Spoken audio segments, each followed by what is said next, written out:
Boa noite, irmãos. Aqui nós somos da Igreja de Interlagos. Eu sou o pastor Hélio Pilvezan Filho. Hoje é dia 20/10/2024, estamos chegando no fim do ano. Estamos aqui no culto da família. Esse culto acontece todos os domingos às 18 horas. O site da igreja é o www.igrejadeinterlagos.com.br, onde você irá encontrar nossos horários de culto. Tem um botão no canto superior direito, ao vivo, onde você poderá participar dos nossos cultos. E lembre-se de entrar com o microfone e a câmera desligados, tá bom? Todos os nossos cultos são gravados e disponibilizados no canal do YouTube Igreja de Interlagos. Também estamos no Instagram e no Facebook. Siga-nos lá. Perguntas podem ser encaminhadas ao e-mail faleconosco@igrejadeinterlagos.com.br, que responderemos com muita alegria. Você pode também nos encontrar no WhatsApp, que está lá na nossa página. E queria pedir para que você pudesse praticar o triplo C, curta, comente e compartilhe.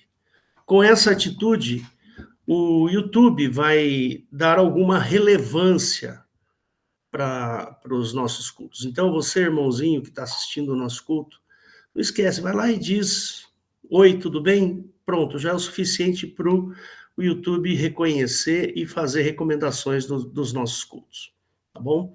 Queria que você se inscrevesse também, se inscrevesse no nosso canal e acionasse lá o sininho de notificações. E seja bem-vindo. Feita essa leitura, né? Hoje nós vamos conversar um pouquinho, eu vou fazer uma série de pregações que nós vamos começar agora aqui, são pregações de instrução. Você que é crente, você que é cristão, eu fui católico na minha adolescência, até os 18 anos eu era católico.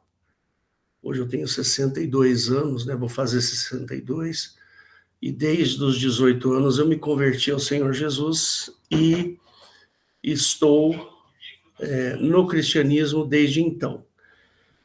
E muita coisa, o crente, ele não lê, às vezes ele não vê na Bíblia, ele não lê a Bíblia e acaba não sabendo de algumas coisas.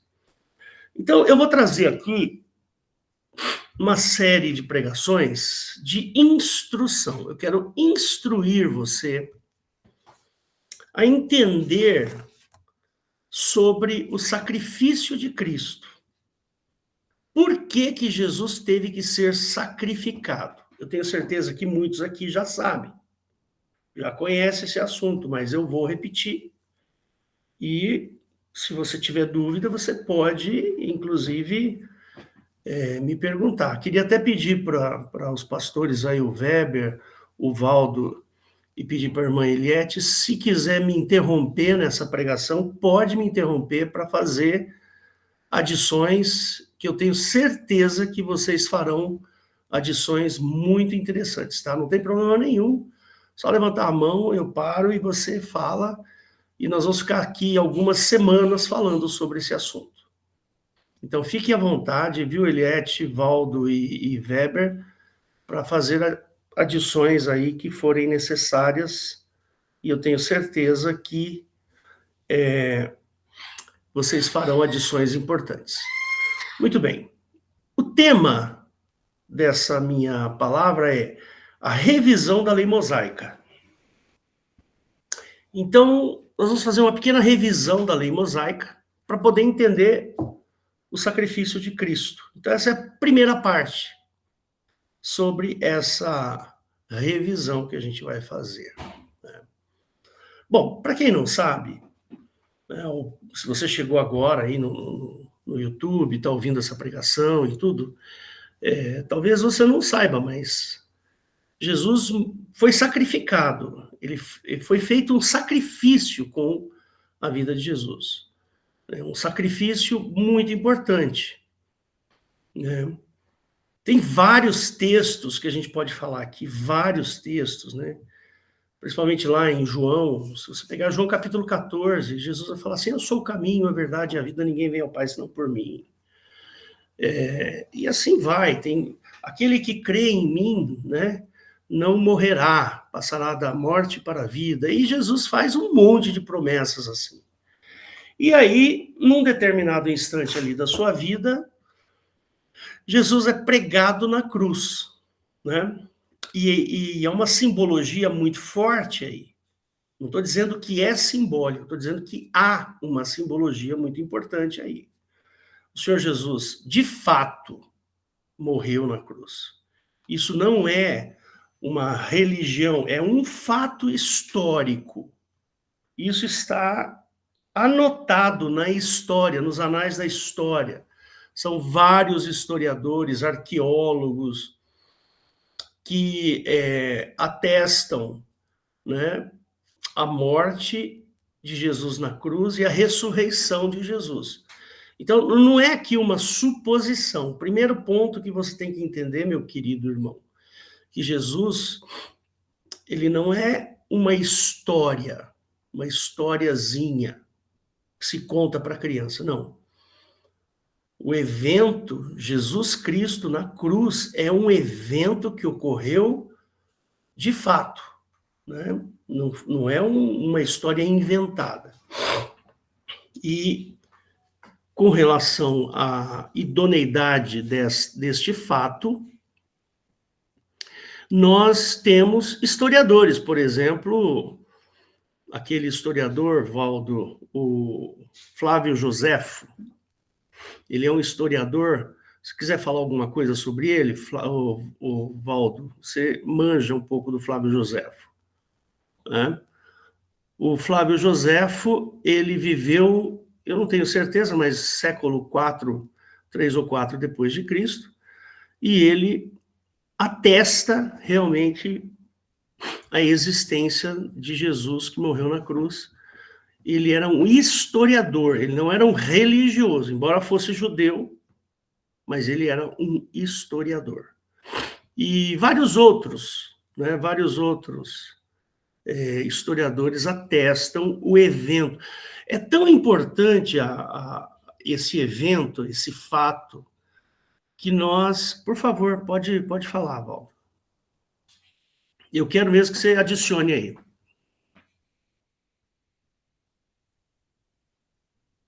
Tá sem microfone. Eu só quero acrescentar, né, que o Flávio Joséfo, ele foi contemporâneo do apóstolo Paulo, né? E é fácil você conseguir um exemplar, né, dos escritos dele. Ele foi um historiador, né? Inclusive foi considerado um traidor do povo judeu, pelo fato dele estar ali junto com as autoridades romanas, né? Onde ele foi escolhido pelas autoridades romanas para fazer um livro, né, contando a história dos judeus. Inclusive, eu tenho o livro aqui, você consegue esse livro com uma certa facilidade, a história dos judeus, isso aqui é traduzido, né, e tem textos que mostram de uma maneira muito clara, apesar dele não ser um cristão, citar Jesus Cristo, né, e cita também o irmão de Jesus. Então tem várias passagens que ele conta mesmo a história como sendo um fato, né? Os acontecimentos de Jesus Cristo como sendo um fato histórico. Então tá aí, irmãos. Não é uma historinha, né? Jesus não é uma fábula. Isso que tem que ficar claro aqui para nós. Mãe, pega um pedaço de papel para mim, Larissa. Bom, então, uma vez a gente tendo provado que Jesus é um fato, nós precisamos entender o porquê que... Obrigado. O porquê que houve esse sacrifício. Por que Jesus foi sacrificado? Por que ele teve que morrer na cruz? Em vários textos, olha, posso seguir aqui um texto para vocês, vou mostrar aqui. Um dos textos, né? São muitos lá em João capítulo 14. Vamos lá. João capítulo 14. Né? Se você, meu querido irmão, se você tiver dúvidas, né? Leia João capítulo 14, 15, 16, você vai entender. Né? Jesus aqui, ó, vamos começar num aqui. Não se turbe o vosso coração, credes em Deus, crede também em mim. Na casa de meu pai há muitas moradas. Se não fosse assim, eu vou-lo teria dito, vou preparar-vos lugar. E quando eu for e vos preparar lugar, virei outra vez, ó, retorno de Jesus, ó, Jesus vai retornar, e vos levarei para mim mesmo, para onde eu estiver, estejais vós também. Mas vós sabeis para onde eu vou, para onde vou, e conheceis o caminho. Disse-lhe Tomé, Senhor, nós não sabemos para onde vais, como podemos saber o caminho? Quer dizer, Tomé aqui já está pensando num lugar físico, né? E Jesus responde de maneira metafísica, né? Eu sou o caminho, a verdade e a vida, ninguém vem ao Pai senão por mim. Se vós me conhecesseis a mim, também conheceríeis a meu Pai, e já desde agora o conheceis e o tendes visto. Disse-lhe Filipe, Senhor, mostra-nos o Pai, o que nos basta. Disse-lhe Jesus, estou há tanto tempo convosco e não me tendes conhecido, Filipe? Quem me vê a mim, vê o Pai. Como dizes tu, mostra-nos o Pai? Não credes tu que eu estou no Pai e o Pai está em mim? As palavras que eu vos digo, não as digo de mim mesmo, mas o Pai que está em mim é quem faz as obras. Crede que estou no Pai e o Pai em mim. Crede ao menos por causa das mesmas obras. Na verdade vos digo que aquele que crê em mim também fará obras que eu faço e as fará maiores do que essas, porque eu vou para o meu Pai. E tudo quanto pedirdes em meu nome eu farei, para que o Pai seja glorificado no Filho. Se pedirdes alguma coisa em meu nome, eu farei. E em outros textos, no capítulo 15, se você ler lá, Jesus, ele promete a vida eterna para nós. Né? Quer ver? No capítulo 3, peraí, só um minuto. No capítulo 3, ele fala assim, porque Deus amou o mundo de tal maneira que deu o seu Filho unigênito para que todo aquele que nele crê não pereça, mas tenha vida eterna. Tá aí, ó. Porque Deus enviou o seu Filho ao mundo, não para que condenasse o mundo, mas para que o mundo fosse salvo por ele. Então tá aqui, ó, salvação. Ó. Há salvação em Cristo. Quem crê nele não é condenado, mas quem não crê já está condenado, porquanto não crê no nome do unigênito Filho de Deus. E a condenação é esta, que a luz veio ao mundo e os homens amaram mais as trevas do que a luz, porque as suas obras eram más. Porque todo aquele que faz o mal odeia a luz, e o que não vem para a luz, para que as suas obras não sejam reprovadas. Mas quem pratica a verdade vem para a luz, a fim de que as suas obras sejam manifestas, porque são feitas em Deus. E aí vai, né? Então, se você, meu querido irmão, chegou aqui neste vídeo e está com dúvidas sobre a obra de Cristo, então, primeira coisa que você tem que entender, a obra de Cristo é um fato. Ela não é uma religião. Nós não estamos aqui tratando com religião. Eu estou dizendo a religião no sentido comum da palavra, tá? Não no sentido profundo da palavra. Jesus não é religião. Ele não marca o início de uma religião. Jesus marca uma era de salvação, como essa que nós vimos agora. Jesus marca uma... Olha, tá aqui, ó. Vou de novo mostrar para você. Vou mostrar mais uma vez para você. Né? Tá aqui, ó. Por quê? Ó, 17 aí, ó.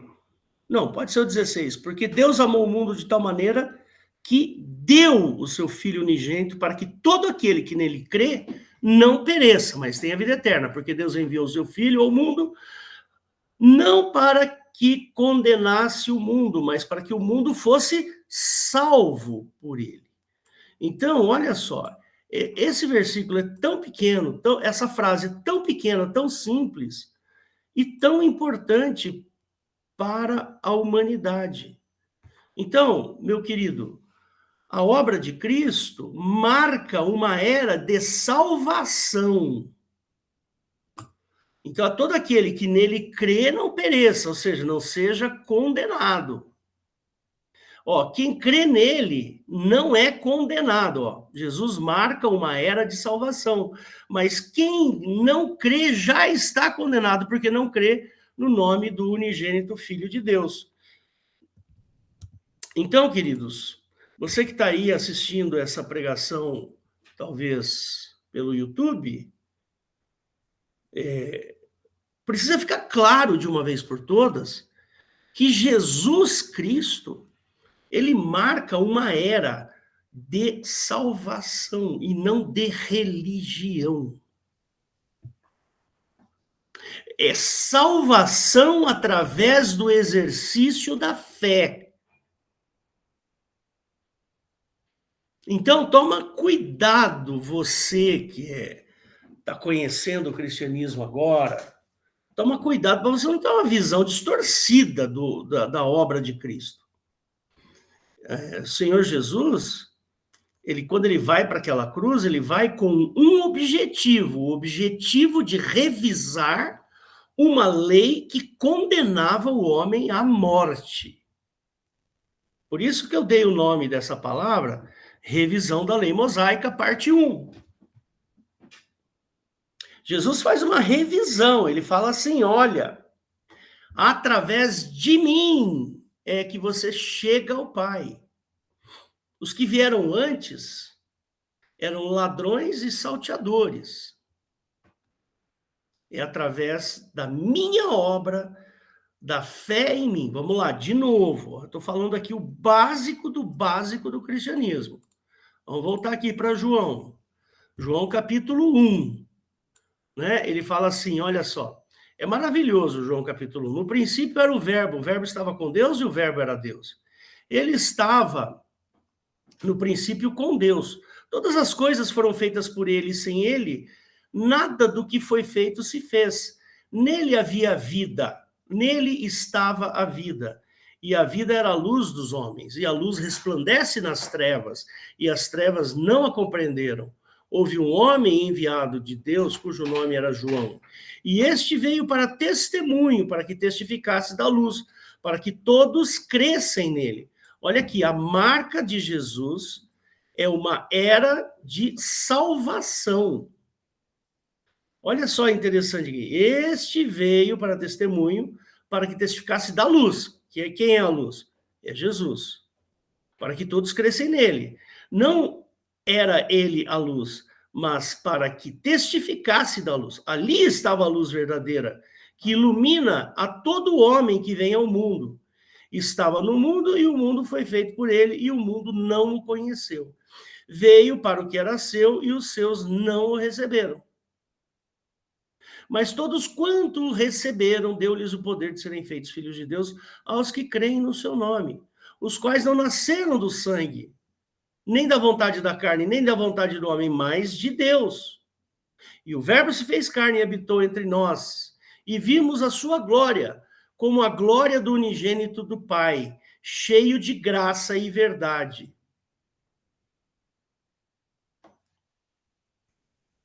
Vamos continuar. João testificou dele, chamou e clamou, dizendo, este era aquele de quem eu dizia, o que vem após mim é antes de mim, porque foi primeiro do que eu. E todos nós recebemos também a sua plenitude, a graça por graça, e graça por graça. Porque a lei foi dada por Moisés, e a graça e a verdade vieram por Jesus Cristo. Deus nunca foi visto por alguém, Filho unigênito, que está no seio do Pai, este o revelou. Então, irmãos, você que está começando no cristianismo aí, você precisa entender que Jesus é o marcador de uma nova, um novo, eu não gosto da palavra nova era, mas eu prefiro falar um novo momento na vida humana. Ele marca a era da salvação. Então, se você tem alguma dúvida, eu quero deixar isso muito claro para você.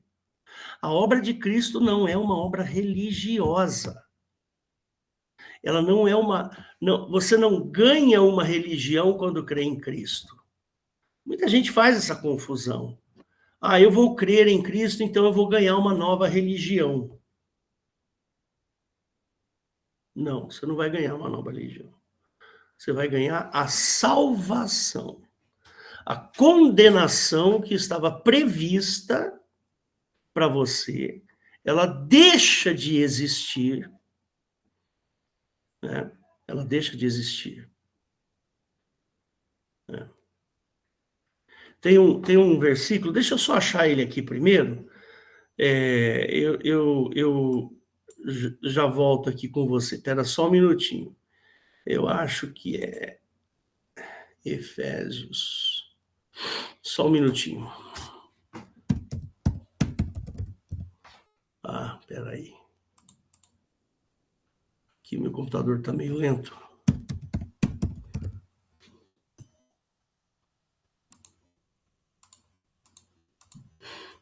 Isso é Colossenses 2. Olha só que interessante, quando ele fala aqui em Colossenses, deixa eu pôr aqui para você ver. Você que está começando no cristianismo, dá uma olhada para esse versículo aqui. Olha só.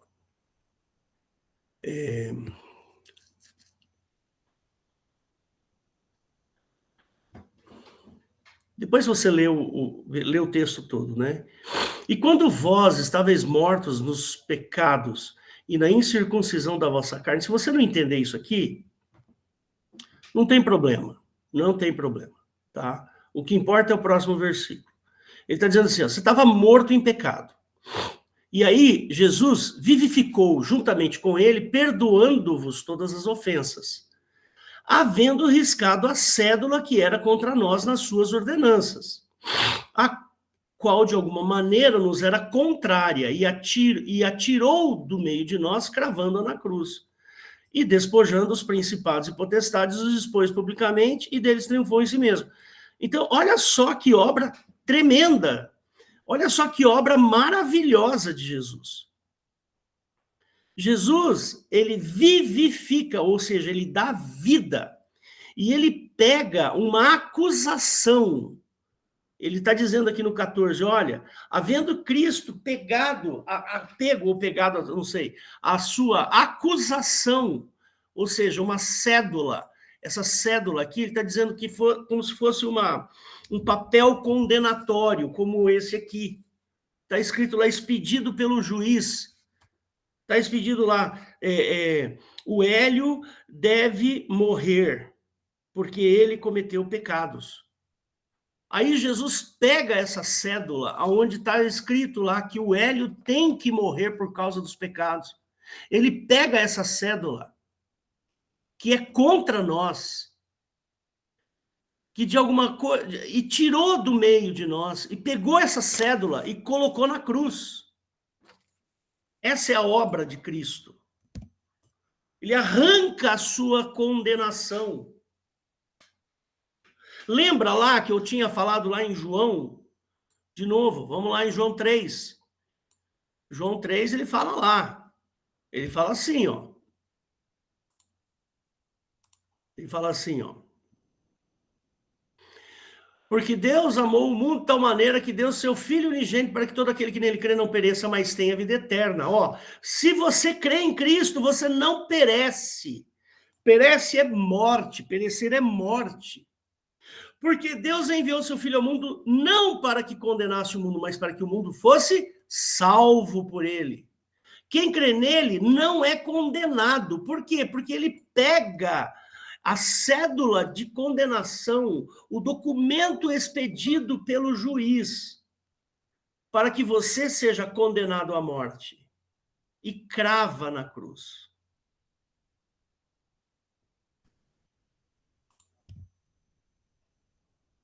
Você está entendendo a mecânica da obra de Cristo? Existe uma condenação para você. Você está condenado. Condenado à morte, condenado ao inferno. Essa condenação vem pela lei de Moisés. A lei de Moisés diz assim, que a alma que pecar, esta morrerá.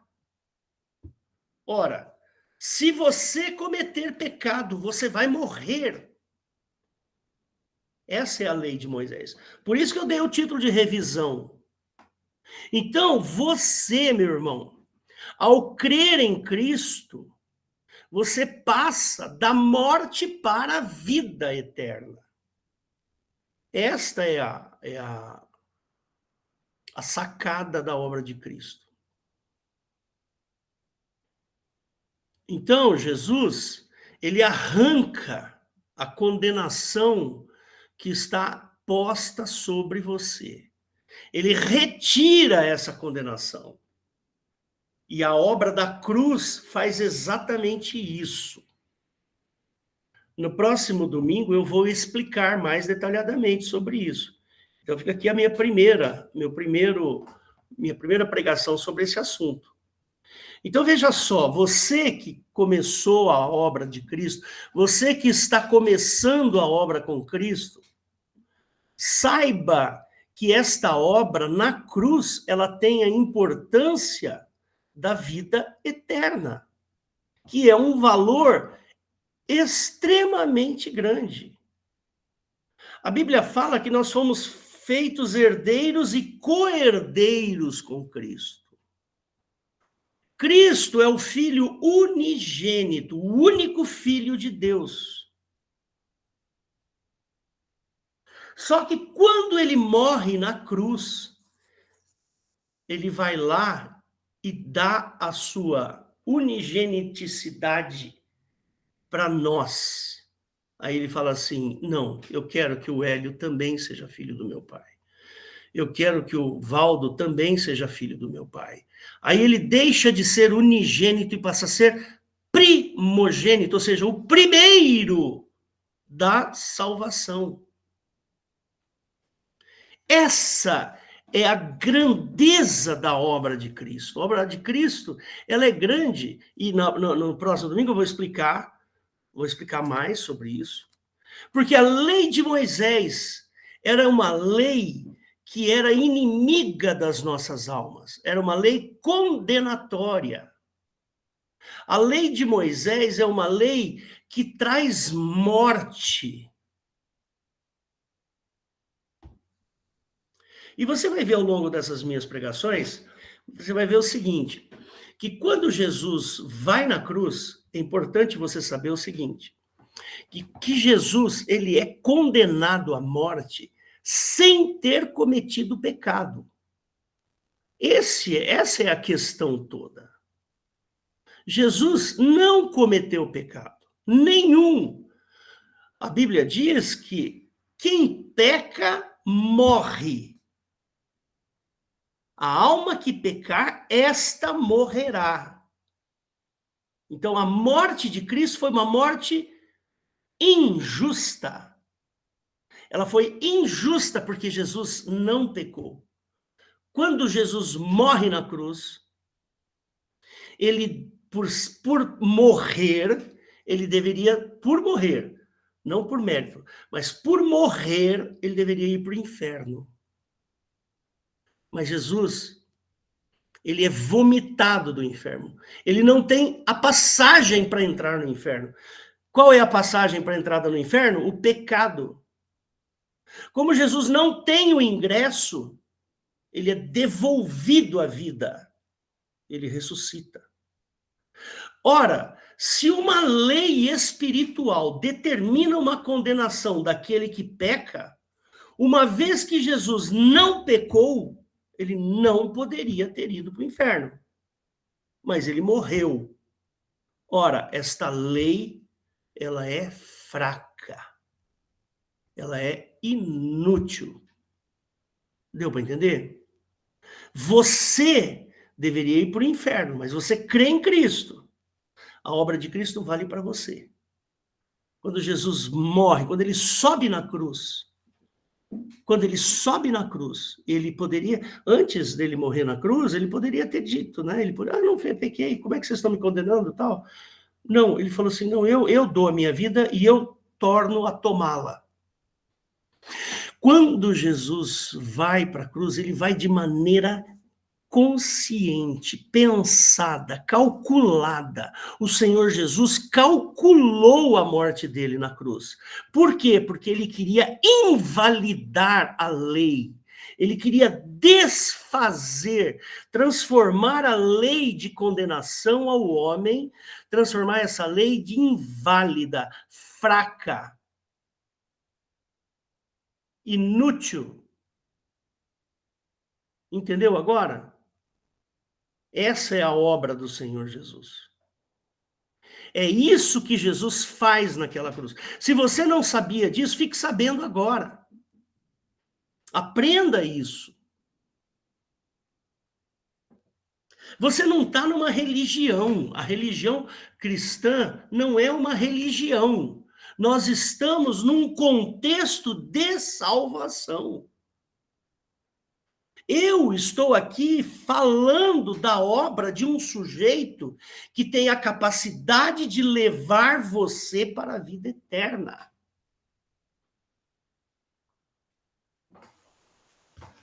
Então, fica esperto você, meu irmão. Depois, se você está estudando esse assunto, seria bom você fazer um resumo do que eu falei. A obra de Cristo, ela não é uma obra para ser admirada. Não. Você não tem que olhar para uma cruz vazia e falar, oh, o Senhor Jesus não está mais lá. Não, não é admiração que ele quer. Ele quer que você creia, você tenha fé, exercite a fé. Eu entendo que o Senhor Jesus me leva para a vida eterna com o Pai, porque eu acredito, eu tenho fé que o Senhor Jesus morreu na cruz e verteu o seu sangue para desfazer a obra de Satanás. Qual é a obra de Satanás? Levar você para o inferno.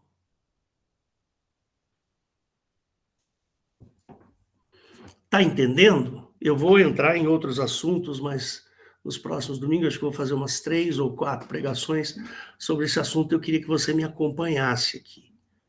Porque eu tenho visto, assim, que quanto mais eu observo as coisas, eu percebo que as pessoas não sabem o que é cristianismo. Acha que cristianismo, você vai na igreja para você ser próspero. Você vai na igreja para você ser curado. Você vai na igreja para você arrumar trabalho. Você vai na igreja por isso, por aquilo. Não. Não. Você vai na igreja para adoração. O intuito da igreja é adoração. Nós adoramos a Deus. Nós o reverenciamos. Por quê? Porque ele disponibilizou o seu filho para que ele fosse para a cruz e invalidasse a lei maldita do Velho Testamento que leva você para o inferno.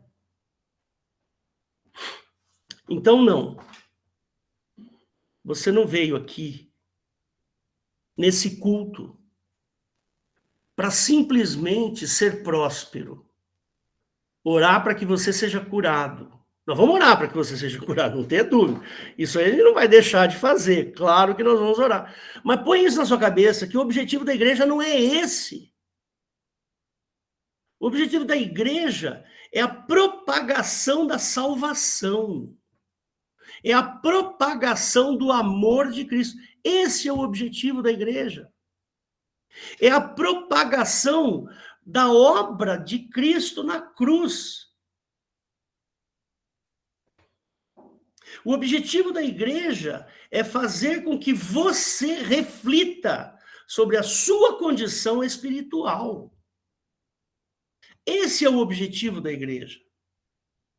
Louvar a Deus faz parte, orar por cura faz parte, orar por emprego faz parte, libertação faz parte, mas não é o objetivo principal.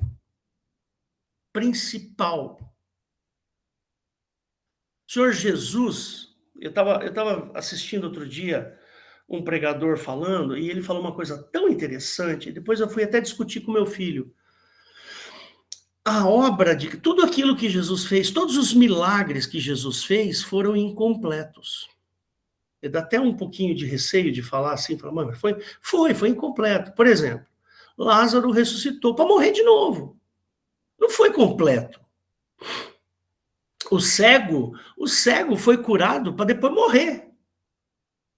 A mulher lá que foi, que tinha o fluxo de sangue, ela foi curada porque mais tarde ela morre. A obra de Cristo vai estar completa na ressurreição. Ali sim é o momento da plenitude, da completude da obra de Cristo. Eu posso orar aqui por você e você ter um câncer e você ser curado. Mas isso não significa que esse milagre de cura é o fim em si mesmo. Não, de jeito nenhum. Muito pelo contrário.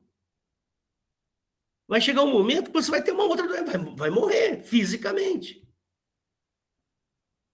A obra de Cristo, na cruz, ela é completa. Mas os milagres que Jesus fez não eram completos. Eles eram paliativos. Tinha um sujeito lá com lepra, Jesus foi lá e orou e curou a lepra, mas foi paliativo. O cego foi lá, pediu para enxergar, e aí o cego passou a enxergar, mas foi paliativo.